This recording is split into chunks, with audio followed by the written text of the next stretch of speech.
Guys, kita terlalu sibuk dengan PRN Negeri Sembilan, kita lupa pada kes yang satu ni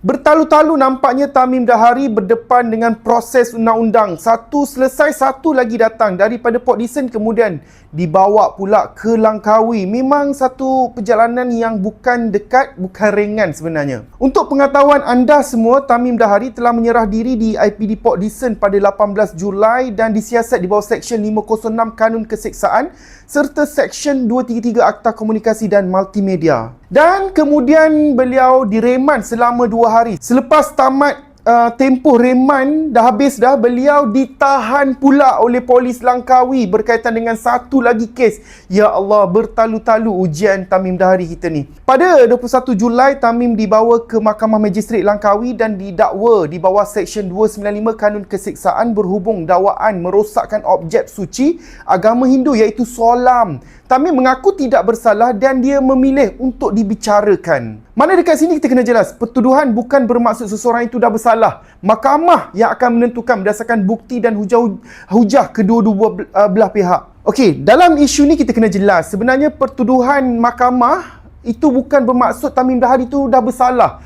Bila dia minta diri dia bicarakan, maknanya kita tunggu keputusan mahkamah. Mahkamah yang boleh tentukan Tamim Dahari ni bersalah ke tidak. Sekarang ni pertuduhan, kita tak boleh nak tuduh dia apa-apa. Kita tak boleh nak cakap dia bersalah lagi. Dan sebab itulah sekarang ni menjadi persoalan kepada kita semua ialah soal konsistensi penguatkuasaan tu sendirilah. Bagaimana sistem penguatkuasaan kita sekarang ni. Sebab kalau kenyataan seseorang itu dianggap boleh mengancam, mencetuskan kegusaran ataupun mengganggu keharmonian masyarakat, undang-undang mesti dilaksanakan dengan semua ukuran sama pada semua pihak. Tak kisahlah dia agama apa, bangsa apa, rakyat negara mana, kena selari, kena sama rata. Jangan sampai rakyat melihat seseorang tu dikejar dari satu daerah ke satu daerah, tetapi bila melibatkan individu yang lain yang mengeluarkan kenyataan yang mungkin kita nampak sama, panas, kontroversi, provokatif, tindakan itu dilihat tidak sama, tidak keras dan tidak seimbang.